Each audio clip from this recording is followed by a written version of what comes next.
Steve with Inktober, and today I'm going to talk about ways of experimenting with your style. It's something I've started thinking about more now that I'm slowly starting to experiment with my Inktober project so far. It's funny because it's a thing we all do but often aren't that conscious of. Sometimes it can be easy to get into your comfort zone with art and repeat the same process over and over.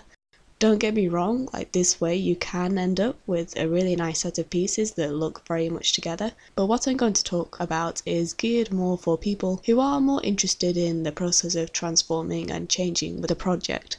I like to take it in small steps. This way it's not too much at once and you can compare one tiny variation to another. You can see what works best, what you found the most fun, and what you might want to try more of.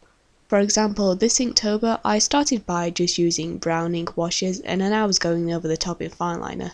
I'm still going to stick to the same theme throughout the month to make it easier for myself, so that's landscapes, but I've started very slowly introducing more and more elements once I started feeling that I got into the swing of drawing like that.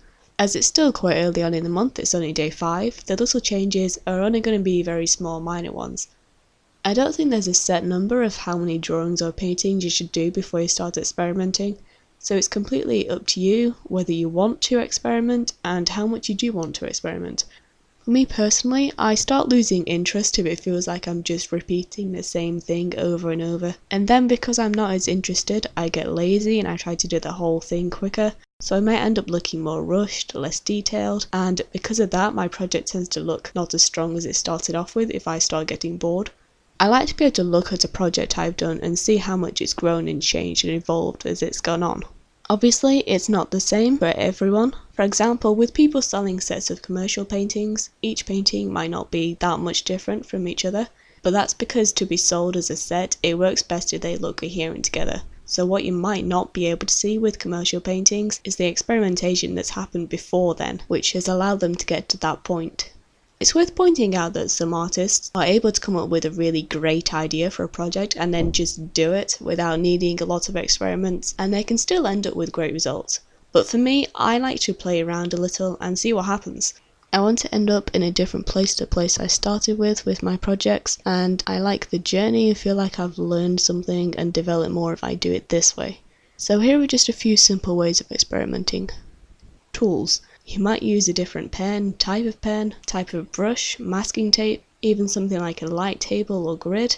Media. This way is probably the easiest way to experiment.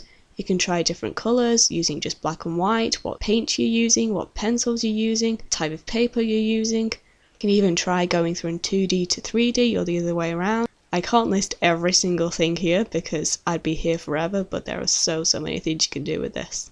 And it also makes a difference how you're using the media. If you're drawing, are you using crosshatch, toner values, stippling, or something else? If you're painting, what kind of texture are you using really thick layers or is it smooth? How much attention to detail are you giving? How different would it look if you gave yourself 5 minutes to finish a piece instead of an hour? Scale. This is pretty self-explanatory. What size of paper are you using? Is it all inside a sketchbook? What's the biggest and smallest you could go? Could you use something like a roll of paper or a canvas? Subject matter. What's your art about? Is there a specific theme or thing you have in mind? Or do you want to choose a starting point and see where it takes you? So these are just a few ideas that work as starters if you're looking for some cues or prompts. Obviously there are way more than I've listed here, and if you can think of your own then by all means do so. Anyway, I hope you found this helpful and enjoyed watching, and see you again tomorrow. Bye!